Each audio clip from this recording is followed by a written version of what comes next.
नमस्कार, स्वागत है आपका आज तक पर। आपके साथ मैं हूं Meenakshi Khandwal. Delta plus variant, इसे लेकर आपके जहन में भी कई सवाल होंगे क्योंकि खतरा देश में लगातार बढ़ रहा है। लगातार आप खबरें भी सुन रहे हैं इसे लेकर। 8 राज्यों में अब तक केसेस सामने आ चुके हैं और कम से कम 3 राज्यों को केंद्र सरकार ने एडवाइजरी भी जारी की है। फिक्र इसलिए ज्यादा है क्योंकि ये वेरिएंट ज्यादा संक्रामक है, ज्यादा जानलेवा है। मध्य प्रदेश के उज्जैन में इस वेरिएंट की वजह से पहली मौत हुई है। तो आज इस कार्यक्रम में हमारे साथ पैनल पर खास मेहमान मौजूद होंगे, मेडिकल एक्सपर्ट्स होंगे। उनसे हम इस वेरिएंट को लेकर और तस्वीर को भी समझने की कोशिश करेंगे। लेकिन सबसे पहले ये रिपोर्ट देखिए।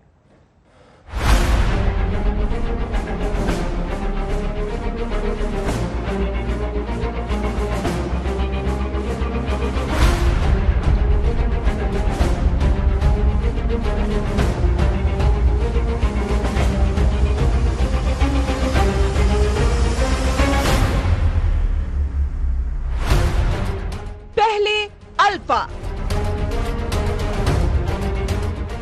फिर डेल्टा और अब डेल्टा प्लस। देश कोरोना के कम होते केस से मिलती राहत को ठीक से महसूस भी नहीं कर पाया था कि कोरोना के नए वेरिएंट ने फिर डर का घेरा घना कर दिया है।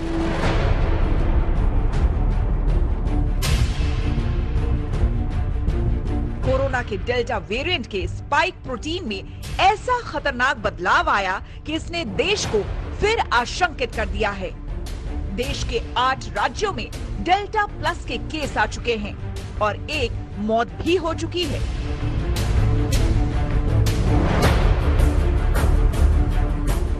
सबसे ज्यादा केस महाराष्ट्र में मिले हैं। यहाँ के वेरिएंट गांव तक पहुंच बना चुके हैं। इसके अलावा केरल, मध्य प्रदेश, आंध्र प्रदेश, पंजाब, कर्नाटक, जम्मू कश्मीर और तमिलनाडु में भी डेल्टा प्लस के मामलों की पुष्टि हो चुकी है। पहले ये जानिए कि आखिर डेल्टा प्लस क्यों इस कदर चिंता की वजह बना है और कैसे ये जान का दुश्मन बन गया है। मैं यही कहना चाहूंगा कि हमें समझना चाहिए कि वेरिएंट ऑफ इंटरेस्ट और वेरिएंट ऑफ कंसर्न में क्या अंतर है। वायरस जो है, स्पेशली जो mRNA वैक्सीन है, ये रेगुलरली म्यूटेट करता है। लोगों का ये मानना है कि ये महीने में 2 दफा वायरस की म्यूटेशन हो जाती है, लेकिन ज्यादातर जो म्यूटेशन होती है वो वेरिएंट ऑफ इंटरेस्ट ही रहती है क्योंकि उससे कोई क्लिनिकल सिग्निफिकेंस नहीं है, उससे कोई फर्क नहीं पड़ता। ये सिर्फ एक इंटरेस्टिंग चीज है कि वायरस म्यूटेट हुआ, लेकिन उस जगह पे म्यूटेट हुआ जिससे हमें कोई फर्क नहीं पड़ा। देश में डेल्टा प्लस के अब तक 40 केस सामने आए हैं और इसमें से अकेले महाराष्ट्र में डेल्टा प्लस वेरिएंट के केसों की तादाद 21 है। इसके अलावा मध्य प्रदेश में 6, केरल और तमिलनाडु में 3-3, कर्नाटक में 2 और आंध्र प्रदेश, पंजाब और जम्मू में 1-1 केस सामने आ चुका है। कोरोना का डेल्टा प्लस वेरिएंट सबसे शक्तिशाली वेरिएंट है। पुराने डेल्टा वेरिएंट से 50% तक ज्यादा संक्रामक है। ये वैक्सीन और इन्फेक्शन इम्यूनिटी दोनों को चकमा दे सकता है। कुल मिलाकर कोरोना से बंदिशों के खुलने के दौर में डेल्टा प्लस ने फिर से मुश्किल दौर के संकेत देना शुरू कर दिया है। जरूरत संभल कर रहने की है। ब्यूरो रिपोर्ट, आज तक। महाराष्ट्र कोरोना के डेल्टा प्लस वेरिएंट से सबसे ज्यादा प्रभावित है। यहाँ एक तरफ डेल्टा प्लस की जद में एक के बाद एक शहर आते जा रहे हैं, तो दूसरी तरफ कोरोना केसेस की साप्ताहिक ग्रोथ भी चिंता बढ़ा रही है।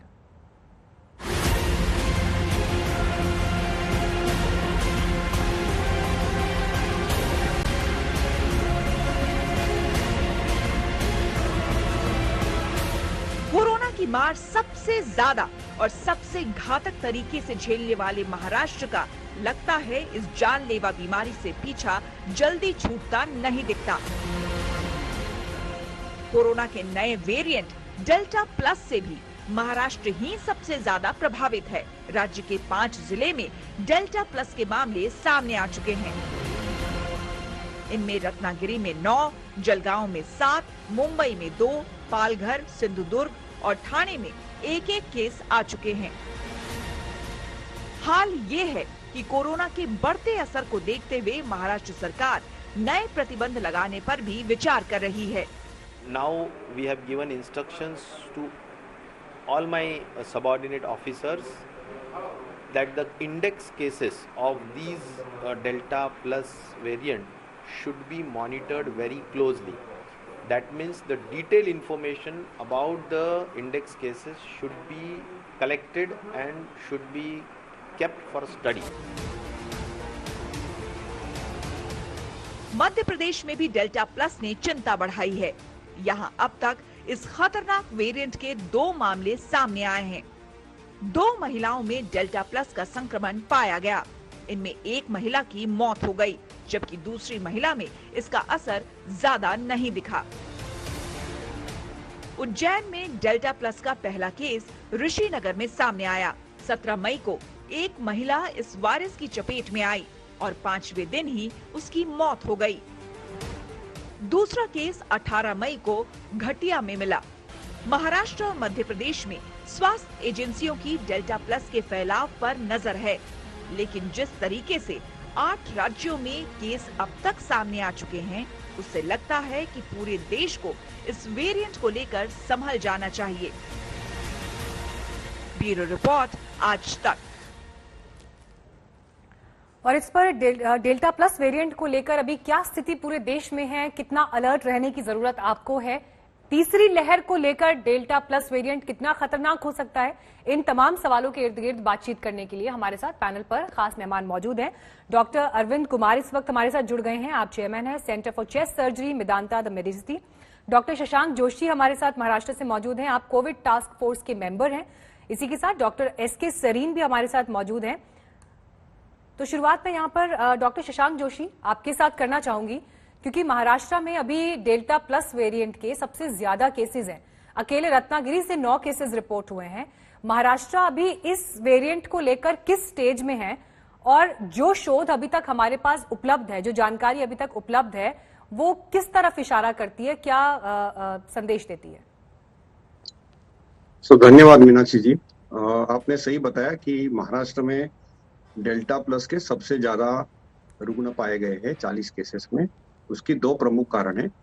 ये सब रुग्ण 2 से 4 हफ्ते पहले इनका डायग्नोसिस हुआ था, और 1 अप्रैल में CSIR की एक बॉडी है, institute of integrative genomics and biology के साथ महाराष्ट्र सरकार के साथ एक MOU हुआ था, जिसमें मैं भी शामिल हूँ। और हर डिस्ट्रिक्ट, हर जिले में से 36 जिले हैं महाराष्ट्र में, 100 सैंपल हर हफ्ते में भेजे गए थे जीनोमिक टेस्टिंग के लिए, अप्रैल में, मई में और जून में। तो मई एंड में ये पाया गया था कि उस रिपोर्ट में से ऑलमोस्ट 20-21 मामले आए। तो ये जो है, ये वेरिएंट जो है AY1 है, और ये सबको माइल्ड टू मॉडरेट डिसीज हुआ था, और ये सब अभी मरीज ठीक है। लेकिन वही टाइम एक रेड अलर्ट, रेड फ्लैग करके डिस्ट्रिक्ट्स ऑफ कंसर्न मान के उनको एक पेरीमीटर लिमिटिंग और माइक्रो कंटेनमेंट जोन किया गया था, और वहां पे ज्यादा सैंपल लेके उसके सैंपल्स अभी भी IGIB और डॉक्टर अनुराग अग्रवाल की टीम उसका मुआयना कर रही है। तो जो अभी जो केसेस आए हैं उसमें उनके फैमिली मेंबर्स में संक्रमणता दिखी नहीं। जैसे हमारा रेगुलर डेल्टा वेरिएंट है, वो क्लस्टर स्प्रेडिंग वेरिएंट है। तो ये जो बहुत डेटा कम है, बट जो प्रिलिमिनरी डेटा है उसमें से ये देखता है कि ये शायद डेल्टा प्लस नहीं बट डेल्टा माइनस हो सकता है, तो उसका ट्रांसमिसिबिलिटी शायद थोड़ा कम हो सकता है। लेकिन एक संभावना हमें लगी थी कि आपको पता है कि रत्नागिरी रीजन में, सिंधुदुर्ग रीजन में आम का सीजन रहता है, और आम निकालने के लिए काफी बार नेपाल से लोग आते हैं। डेल्टा प्लस AY1 वेरिएंट है, ये 3 प्रांतों में पाया गया है दुनिया में। पहले है यूनाइटेड किंगडम, दूसरा है नेपाल, और तीसरा है इंडिया। तो ये भी संभावना जताई गई थी कि क्या नेपाल से ये वेरिएंट महाराष्ट्र में आया है। लेकिन नेपाल का भी जीनोमिक टेस्टिंग IGIB ने ही किया था NCR रीजन में। तो वो वेरिएंट और ये वेरिएंट अलग है। ये जो आया हुआ वेरिएंट है शायद होम ग्रोन वेरिएंट लगता है। UK में जो उन्होंने डाटा पब्लिश किया था, वहां पे उन्होंने बताया था कि ये ज्यादा ट्रांसमिसिबल है, ये लंग में उसका रिसेप्टर के साथ ज्यादा इंटरेक्शन है, मोनोक्लोनल एंटीबॉडी और वैक्सीन को चकमा देता है। लेकिन यहाँ पे जो केसेस, अर्ली केसेस पाए गए हैं, और ये नंबर बहुत कम है, 20 केसेस बहुत कम नंबर है, ये सब ठीक ठाक है, और इसलिए हमको अलर्ट रहना चाहिए, लेकिन पैनिक नहीं होना चाहिए। डॉक्टर अरविंद, क्योंकि लगातार तीसरी लहर को लेकर लोगों के जहन में बहुत सारे सवाल हैं, जब हम डेल्टा प्लस वेरिएंट की बात कर रहे हैं और लगातार ये खबरें आ रही हैं कि ये ज्यादा संक्रामक हो सकता है, तो क्या ये तीसरी लहर के लिए वजह बन सकता है या it is too early to say anything? Meenakshi ji, मैं डॉक्टर शशांक की बात को रिपीट करूंगा, लास्ट सेंटेंस को, कि यह एक चिंता का विषय है लेकिन पैनिक होने का जरूरत नहीं है। आई थिंक इस सेंटेंस में पूरा मैसेज छुपा हुआ है कि यह एक नया डेवलपमेंट है। नंबर एक, यह हो सकता है कि पिछले डेल्टा वेरिएंट से ज्यादा संक्रामक हो, या जैसा उन्होंने कहा कि ये डेल्टा प्लस की जगह माइनस हो सकता है कम संक्रामक हो। कुछ प्रारंभिक संकेत, तीसरी बात, मिले थे कि जो हमारी वैक्सीन इंड्यूस्ड इम्यूनिटी है, नेचुरल इम्यूनिटी दूसरे वेरिएंट से जो आई है, या जो मोनोक्लोनल एंटीबॉडीज की कॉकटेल बनी है, उनको ये हो सकता है इवेड करने में सक्सेसफुल हो, ऐसे संकेत हैं। लेकिन आईसीएमआर अभी भी इन सब बातों पे शोध कर रहा है और इसके बारे में जो फाइनल आंसर है वो अभी नहीं आया है। 3 मुद्दे अहम हैं। क्या यह ज्यादा संक्रामक है, क्या यह ज्यादा सीवियर डिजीज कॉज करेगा, और क्या यह पिछले वेरिएंट के द्वारा इंड्यूस्ड इम्यूनिटी या जो हमारी स्टैंडर्ड वैक्सीन हैं उनकी इम्यूनिटी को और एंटीबॉडीज को इवेड करेगा। इन तीनों चीजों के क्या आंसर निकलते हैं, उस पर ये भविष्य में कितना खतरनाक साबित होगा, यह 3 आंसर्स पे डिपेंड करेगा। एक और चीज जो बहुत हद तक तीसरी वेव होगी या नहीं उसको कंट्रोल करेगी, वो ये है कि अब जब देश अनलॉक हो रहा है तो हम लोग जनवरी और फरवरी वाली गलतियां फिर से करते हैं, या इस बार इस वेव से सीख लेकर के कोविड संयम को अपनी जिंदगी का अगले चंद महीनों के लिए इंटीग्रल हिस्सा बना ले। और दूसरा, वैक्सीनेशन को जल्दी से जल्दी करें। मीनाक्षी जी, अगर हमने इन 2 मुद्दों पे ध्यान दिया तो वायरस कुछ भी करे, हम कहीं ना कहीं उसको रोकने में सफल होंगे। और अगर हमने इन 2 मुद्दों को इग्नोर किया तो अगर ये डेल्टा प्लस डेल्टा माइनस भी निकला, फिर भी ये कल हमारे लिए एक चिंता का विषय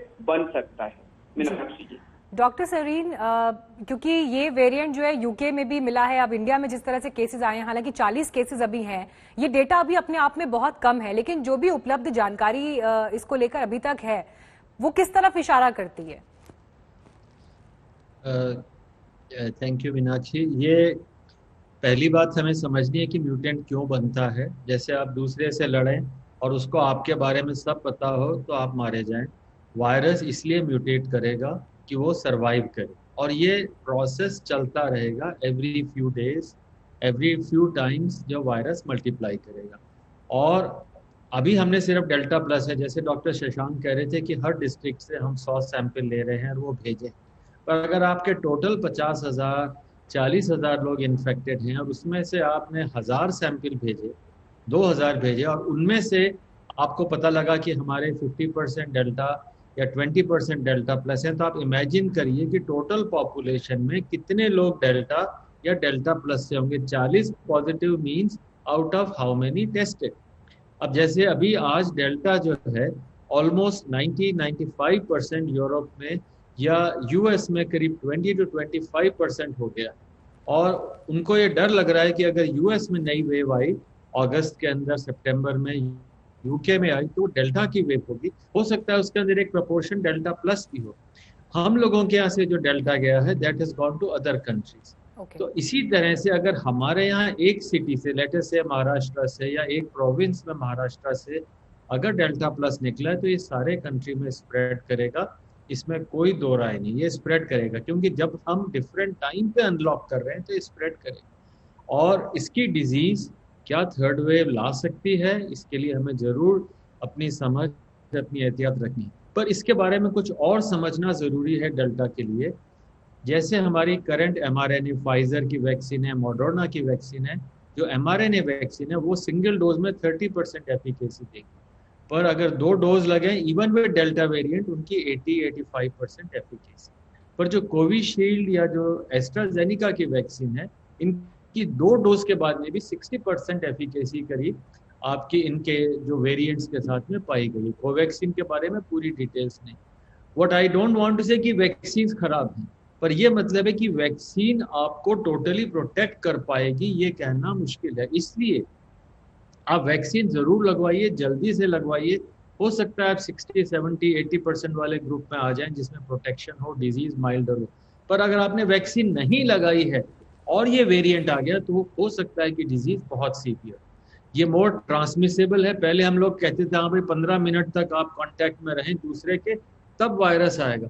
अब ये कहने लग गए कि हाँ भाई आप आधा मिनट भी अगर साथ में रहेंगे दूसरे आदमी के जो पॉजिटिव है, क्योंकि ये एयर के अंदर घूम रहा है, अब ये आपका ड्रॉपलेट से नहीं है, एरोसोल में है, तो transmission can be faster, it can be more lethal, it can be more severe, it can evade your own immunity, और वैक्सीन इंड्यूस जो आपकी प्रोटेक्शन है उसको भी इवेड कर सकता है। तो ये सारी चीजों को ध्यान में रखते हुए अगर हम अनलॉक करें तो सबसे पहले अपने आप को लॉक कर ले। अपने आप को लॉक, जैसा डॉक्टर अरविंद ने कहा, you put double mask all the time, you will not meet people or let others come to you unless you are very well masked. वही एक प्रोटेक्शन रहेगा। बिल्कुल। डेल्टा प्लस वेरिएंट से पहली मौत उज्जैन में हुई, जहां एक महिला ने संक्रमण के 5 दिन बाद दम तोड़ दिया। उस महिला ने वैक्सीन नहीं लिया था, लेकिन उज्जैन में वैक्सीन लगवा चुकी दूसरी महिला पर डेल्टा प्लस वेरिएंट का संक्रमण का असर ज्यादा नहीं दिखा।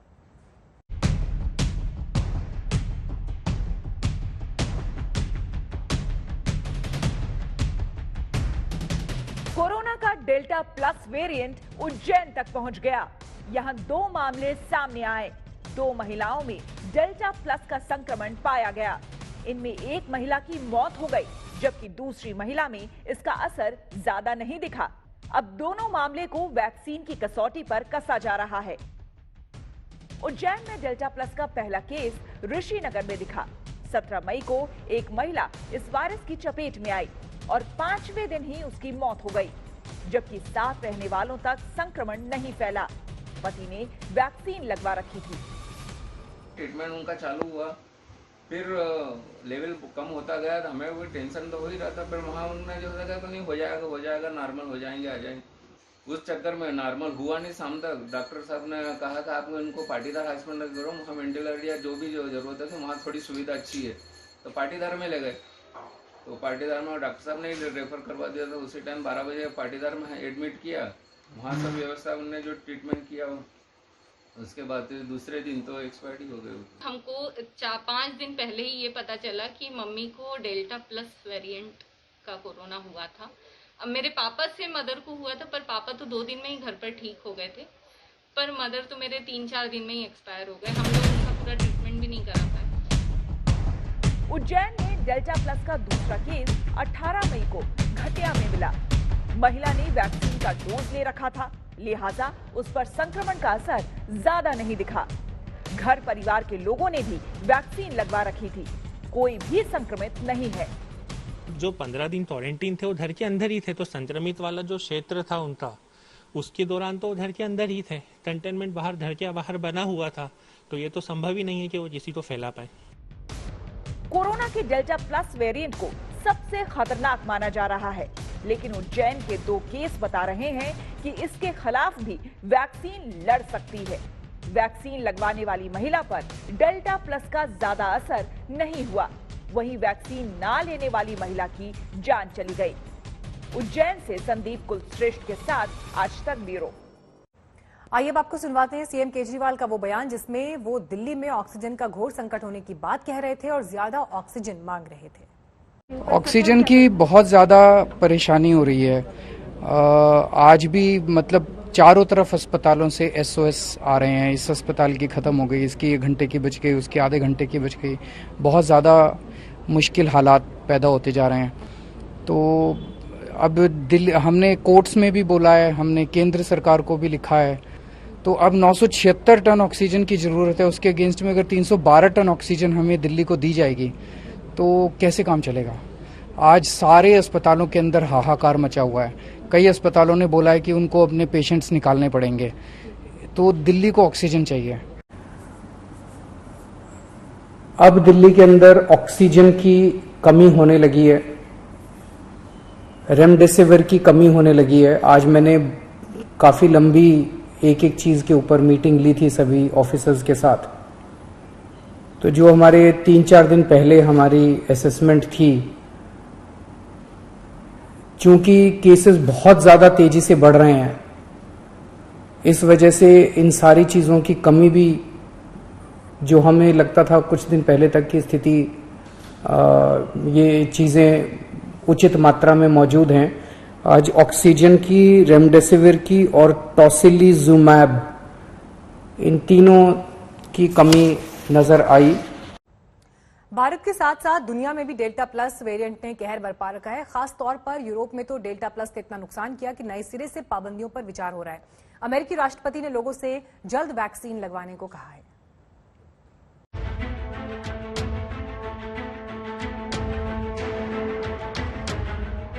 कोरोना से उभरती दुनिया एक बार फिर सहम गई है। यूरोप से लेकर अमेरिका तक को कोरोना के नए वेरिएंट ने दहला दिया है। भारत में डेल्टा प्लस ने अब दस्तक दी है, लेकिन इससे पहले ही ये दुनिया में अपनी खतरनाक मौजूदगी दर्ज करवा चुका है। दुनिया के 11 देशों में डेल्टा प्लस के केस सामने आ चुके हैं। ये आंकड़े भी कम से कम 10 दिन पहले के हैं। अभी लगातार जीनोम सीक्वेंसिंग चल रही है, यानी केस में बढ़ोतरी होने की पूरी आशंका है। अब तक दुनिया में 197 केस सामने आ चुके हैं। डेल्टा प्लस के ब्रिटेन में 36, कनाडा में 1, जापान में 15, नेपाल में 3, पोलैंड में 9, पुर्तगाल में 22, रूस में 1, स्विट्जरलैंड में 18, तुर्की में 1 और अमेरिका में डेल्टा प्लस के 83 केस सामने आ चुके हैं। यानी डेल्टा प्लस की सबसे ज्यादा मार ब्रिटेन और अमेरिका पर पड़ी है। अमेरिका तो डेल्टा प्लस से बुरी तरह डर गया है। नतीजा ये है कि खुद अमेरिकी राष्ट्रपति ने चेतावनी दी है कि डेल्टा प्लस से बचने के लिए जल्दी से जल्दी लोग वैक्सीन लगवा ले। जो बाइडेन ने ट्वीट किया है, डेल्टा वेरिएंट ज्यादा संक्रामक और घातक है। ये दुनिया भर में तेजी से फैल रहा है। बिना वैक्सीन वाले लोगों को ज्यादा खतरा है। इससे पहले कि देर हो जाए, वैक्सीन जल्दी लीजिए। अमेरिका में सामने आने वाले कोविड के नए मामलों में से 20% से अधिक में संक्रमण की वजह डेल्टा है, जबकि डेल्टा प्लस के केस भी तेजी से बढ़ रहे हैं। The vaccines we have do protect well against the Delta variant. So if ever there was a reason to get vaccinated, it's right now, because we're seeing this Delta variant double every 2 weeks. We're up to 20.6% of the isolates now are Delta variants. A few weeks ago, it was like 2 or 3 or 4%. दुनिया के कुछ दूसरे देश भी delta plus से सहमे हुए हैं। इनमें इजराइल भी है, जिसने अपने लोगों को चेतावनी दी है कि ये वेरिएंट 50% ज्यादा संक्रामक है। ब्रिटेन में भी डेल्टा वेरिएंट इस कदर फैल चुका है कि वहाँ 90% से अधिक नए मामलों की वजह डेल्टा वेरिएंट है। डेल्टा और डेल्टा प्लस वेरिएंट ने यूरोप की नींद उड़ा दी है। माना जा रहा है कि अगस्त के शुरू में यूरोप में 70% केस डेल्टा वेरिएंट के होंगे और अगस्त के आखिर तक ये आंकड़ा 90% हो जाएगा। युवाओं पर ज्यादा असर हो रहा है। वैक्सीन नहीं लगवाने वालों के लिए खतरा ज्यादा है। यूरोप में ये 40 से 60% ज्यादा संक्रामक पाया जा रहा है। डेल्टा और डेल्टा प्लस वेरिएंट को लेकर सबसे बड़ा सवाल ये है कि इन दोनों वेरिएंट पर कोरोना वैक्सीन किस हद तक कारगर है। स्वास्थ्य मंत्रालय के मुताबिक कोविशील्ड और कोवैक्सीन के डेल्टा वेरिएंट पर असर का शोध जारी है। दिल्ली से मिलन शर्मा के साथ आज तक ब्यूरो। भारत के साथ साथ दुनिया में भी डेल्टा प्लस ने कहर बरपा रखा है। खासतौर पर यूरोप में तो डेल्टा प्लस ने इतना नुकसान किया है कि नए सिरे से पाबंदियों पर विचार हो रहा है। अमेरिकी राष्ट्रपति ने लोगों से जल्द वैक्सीन लगवाने को कहा है।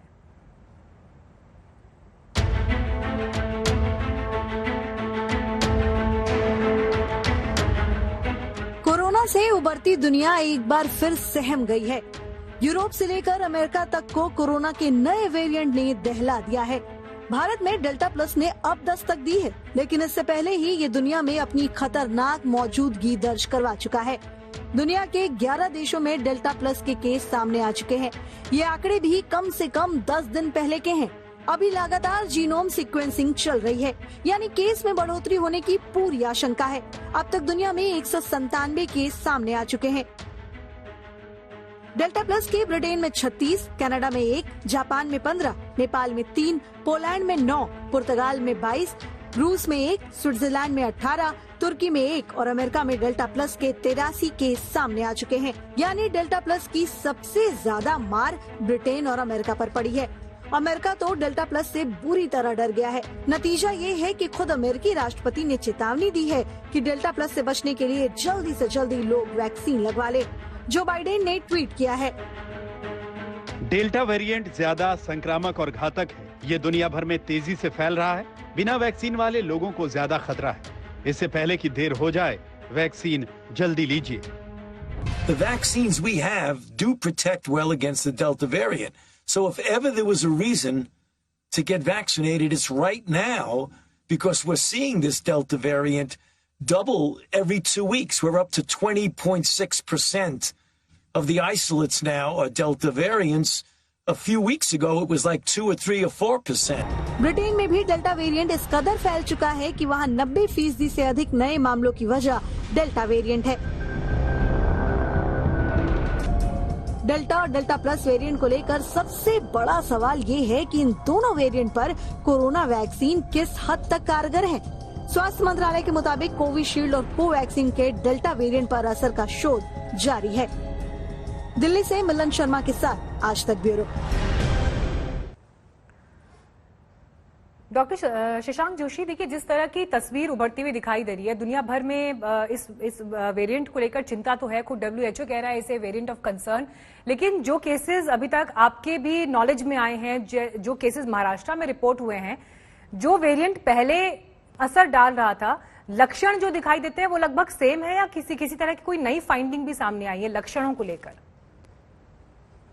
नहीं, लक्षणों के लिए ये नंबर ऑफ केसेस बहुत कम है। माइल्ड टू मॉडरेट केसेस है, उनके लक्षण डेल्टा प्लस के और डेल्टा के ऑलमोस्ट लगभग सेम है। जो चिंता का विषय है कि हमको वैक्सीनेशन जितना जल्द हम सबको लगा सकते हैं, उससे हमको सबसे ज्यादा फायदा होगा। दुनिया की चिंता और भारत की चिंता एक ही है। और हमको लगता है कि जो भी अर्ली केसेस आए हैं, इनमें जो लक्षण है ये माइल्ड टू मॉडरेट है। और हमको ये भी पता चला है कि जो डेल्टा वेरिएंट था, यदि 10 लोग को एक्सपोज होते थे तो ऑलमोस्ट 8-9 लोगों को डेल्टा हो जाता था। लेकिन ये डेल्टा प्लस में जितने 19-20 मरीज जो रत्नागिरी, सिंधुदुर्ग, पालघर, जळगांव में पाए गए हैं, उनमें ऐसा नहीं दिखा गया। उनके घर वालों को कॉन्टैक्ट ट्रेसिंग और सेकेंडरी ट्रेसिंग भी जो की थी, उनको ये प्रादुर्भाव दिखा नहीं गया था। इसलिए थोड़ी सी एक आशा बनती है कि शायद ये थोड़ा सा वीक हो सकता है डेल्टा के कंपैरिजन में।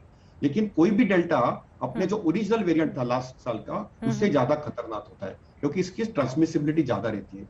नॉर्मल अपना जो कोरोना वायरस था उसका R0 था 3.5, डेल्टा का R0 ऑलमोस्ट बढ़ के 7 होता है। तो ये शायद 7 नहीं हो गया, लेकिन 6 या 5 हो सकता है, जो फिर भी ज्यादा ट्रांसमिसिबिलिटी है। और दूसरी चीज है कि इसके लिए 2 वैक्सीन जल्द से जल्द कंप्लीट करना बहुत आवश्यक है। डॉक्टर जोशी, वैक्सीन पर ही मैं एक सवाल पूछना चाहती हूँ आपसे। हालांकि जब पिछले सेगमेंट में बात की तो डॉक्टर अरविंद कुमार और डॉक्टर सरीन ने वैक्सीन पर काफी कुछ तस्वीर साफ कर दी थी, लेकिन फिर भी एक वैक्सीन को लेकर मैं क्लैरिफिकेशन चाहती हूँ। जो हम उज्जैन का केस देख रहे हैं, जहां पर एक महिला की मौत हुई, उसे संक्रमण था और संक्रमण के 5 दिन बाद उस महिला की मृत्यु हो गई। उस महिला को वैक्सीन नहीं लगा था।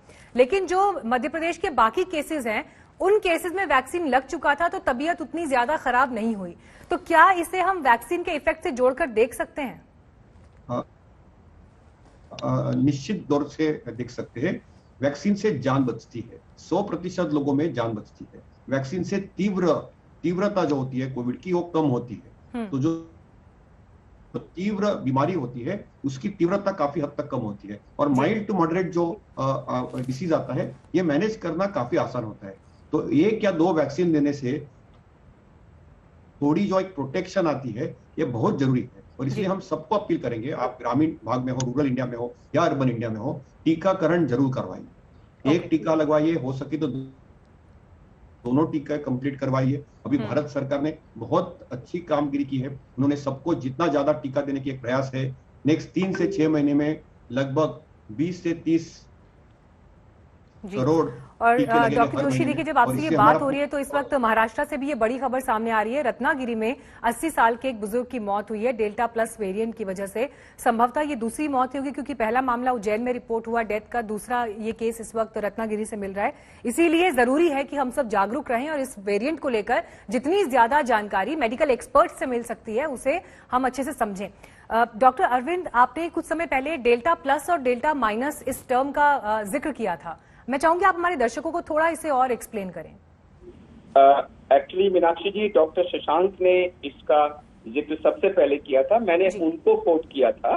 मैं बता देता हूँ कि जो डेल्टा वेरिएंट आया था जिसने हमारे देश में अप्रैल और मई में बुरी तरह से पूरे देश में ये जो सेकेंड वेव का कहर ढाया, ये लास्ट ईयर के ओरिजिनल वेरिएंट के मुकाबले कई गुना ज्यादा इन्फेक्शियस था। पिछले साल हजारों में ऐसे मामले थे जहां किसी परिवार का एक सदस्य इफेक्ट हुआ और उसने बाकी लोगों को इन्फेक्ट नहीं किया, तो इन्फेक्टिविटी कम थी। इस साल अगर परिवार का एक सदस्य इफेक्ट हुआ तो बड़ा रेयरली ऐसे हुआ है कि परिवार के बाकी सदस्य ना इफेक्ट हुए। कितनी सारी हाउसिंग सोसाइटीज में हमने देखा कि पूरे फ्लोर या पूरी सोसाइटीज में ज्यादातर लोग इन्फेक्ट हो गए। ये सब एक ही चीज दर्शाता था कि ये वायरस हाईली इन्फेक्शियस था। अगर एक को हुआ तो कम से कम एक्सपोजर में भी दूसरों को फैल जाता था। जो दूसरा सवाल था कि क्या ये ज्यादा घातक है, क्या इससे सीवियर बीमारी ज्यादा हो रही है, मृत्यु ज्यादा हो रही है, तो मीनाक्षी जी उसका फाइनल आंसर अभी आना बाकी है। हमने हॉस्पिटल में सीवियर डिजीज के काफी केसेस देखे हैं, यंग लोगों में इस बार मृत्यु काफी संख्या में देखी है, लेकिन मैं ये कतई नहीं कहूंगा कि इस बार का केस ये वायरस ज्यादा घातक था, क्योंकि हो सकता है कि ये ज्यादा मृत्यु और ज्यादा मौतें हमने इसलिए देखी कि इस बार टोटल नंबर ऑफ केसेस पिछली बार से कहीं ज्यादा थे। तो ये शोध का विषय है और इस पे फाइनल आंसर आना बाकी है। लेकिन जैसा डॉक्टर जोशी ने कहा कि जो डेल्टा प्लस के केसेस जिन फैमिली से महाराष्ट्र में या एमपी में या जगह रिपोर्ट हुए हैं, वहां एक मेंबर फैमिली का इफेक्ट हुआ है, बाकी मेंबर्स नहीं इफेक्ट हुए हैं। उस बात ने, इस ऑब्जर्वेशन ने इस हाइपोथेसिस को जन्म दिया है कि क्या यह डेल्टा जो प्लस हम कह रहे हैं ये इन्फेक्टिविटी के मामले में डेल्टा से कम है। अगर ऐसा है तो मेरे ख्याल से ये हमारे लिए बहुत अच्छी खुशखबरी है, क्योंकि हम कतई नहीं चाहेंगे कि इसकी इन्फेक्टिविटी बढ़े या इसकी जो लिथैलिटी है वो बढ़े। तो ये बात हो रही थी डेल्टा प्लस की, कि प्लस का मतलब होता है कि ये ज्यादा तेज है और माइनस का मतलब कम तेज है। डॉक्टर शशांक ने यही कहा था कि इस बात का फाइनल आंसर कि ये एक्चुअली प्लस है या माइनस है, ये सवाल आने वाले चंद दिनों में इसका जवाब हमें मिलेगा। मीनाक्षी जी। डॉक्टर सरीन, अब जो सवाल मैं आपसे पूछना चाहती हूँ, दरअसल वो इसलिए भी अहम है, जब हम डेटा की बात करते हैं, आंकड़ों की बात करते हैं, जब उनका एक अच्छा स्टडी हो पाएगा तभी शायद एक पुख्ता तस्वीर हमारे पास किसी भी पैंडेमिक को लेकर या उसके लिए क्या इंतजाम होने चाहिए उस पर हम ज्यादा श्योर हो पाएंगे। लेकिन एक व्यवस्था हमने बीते समय में ये भी देखी, जब सरकारों ने ही आंकड़े छिपाए हैं, मौत के आंकड़े सही तरह से सामने नहीं आए, इन्फेक्शन के जो आंकड़े हैं वो तरीके से सामने नहीं आए, ऐसे में कोरोना पैंडेमिक जैसा समय जिसमें एक के बाद एक म्यूटेशंस भी अब दिखाई दे रहे हैं, क्या हमारे पास इनफ सफिशिएंट पर्याप्त आंकड़े हैं? क्या टेस्टिंग उस तरह से हो रही है, ट्रेसिंग उस तरह से हो रही है? एक मेडिकल एक्सपर्ट के तौर पर इस पर आपका क्या ओपिनियन है, आपका इस पर क्या ऑब्जर्वेशन है? बहुत अच्छे सवाल हैं। हम लोगों ने पिछले करीब 15 महीने में सीखा कि जब डेथ होती है उससे करीब 2 से 3 हफ्ते पहले इन्फेक्टिव रेट बढ़ने लग जाती है। अगर आपने 2 डेथ देखी हैं और 80-100 केसेस हैं तो मान के चलिए कि आने वाले दिनों में अगर डेल्टा प्लस की डेथ्स बढ़ रही हैं, it means definitely the infection has gone many times more, और ये डेथ हमें बताती रहेंगी सिंपल भाषा। तो अगर हमारा ये डेल्टा प्लस का वेव एक तरह से या आने वाले इन्फेक्शन बढ़ते जाएंगे उसी तरह जिस तरह अब ये मार्च के अंदर डेल्टा प्लस पता लगा और अब जून में हम देख रहे हैं कि डेथ्स होने लगी हैं, अभी हमें उसकी अवेयरनेस हुई, तो हमें बिल्कुल तैयार रहना है। इसको मैं कहूँगा जिस तरह हम बायोलॉजिकल वारफेयर के लिए कि गैसेस बन रही हैं, कैसे एनिमीज हैं, उसी तरह हमें जीनोमिक सर्वेलेंस बहुत रैपिडली, बहुत मैसिव स्केल पे करनी पड़ेगी। कौन सा वायरस, कौन सा वेरिएंट किस जगह पे है और उसे कैसे रोकना है, उसके बिना हम लोग स्ट्रेटेजीज नहीं बना पाएंगे how to contain it. Third thing आपने कही कि क्या हमारे पास डेटा है। हमारे पास प्रेडिक्शन के बहुत अच्छे अच्छे मॉडल्स हैं कि अगर वायरस आज नया वेरिएंट आज से शुरू होगा तो करीब 12 से 16 हफ्ते के बाद में वो इतना ज़्यादा बढ़ जाएगा कि इट विल बिकम 80%, 90%। अगर वो वेरिएंट स्ट्रॉन्ग है, अल्फा वेरिएंट, कापा वेरिएंट, हमारा जो डेल्टा वेरिएंट है, इसी तरीके से ये बढ़े। तो अगर आज डेल्टा के केसेस हमारे पास 80 हैं और 5 दिन 7 दिन में हमारे पास बहुत ज़्यादा हो जाते हैं तो वी शुड बी अवेयर। जैसे हम लोग 100 में से 5% को हम लोग टेस्ट करते हैं। यूके में अगर 100 सैंपल्स हैं 30% में सीक्वेंसिंग होती है, हम सिर्फ 5% कर पाते हैं। तो अगर 100 में से 5 में डेल्टा है तो आप मान के चलिए 10,000 में कितना डेल्टा होगा, उसी स्पीड से वो बढ़ेगा। इन सब बातों में ध्यान में रखते हुए मेरा थिंकिंग है कि we should be extremely cautious, very very observant कि डेल्टा प्लस या इससे मिलते जुलते, क्योंकि एक वायरस दूसरे से रिकॉम्बिनेट करता है, नया वायरस बनता है। इन सब के लिए बहुत तैयारी की जरूरत है और हमें देखना है कि कैसे कंटेन करें। जहां पर भी छोटा पॉकेट है उसको रोकने की कोशिश करें। बट एवरीबडी, पूरे भारत में 100% लोग अगर मास्क लगाएंगे और डबल मास्क लगाएंगे तो वायरस कहाँ जाएगा? किसी में नहीं जा सकता। Only way to protect sir, और जितनी अहम बातें आज आप तीनों ने यहाँ हमारे व्यूअर्स के सामने रखी हैं, आई एम श्योर कि पैनिक जैसी स्थिति नहीं होनी चाहिए, लेकिन जागरूक होना मकसद है। खास तौर पर दूसरी लहर से जो सबक हमने लिए हैं उसे आगे भी निभाने की जरूरत है, ताकि तीसरी लहर के सामने हम देश के तौर पर, समाज के तौर पर कमजोर ना पड़े। आप सभी का बहुत बहुत धन्यवाद इस चर्चा में जुड़ने के लिए।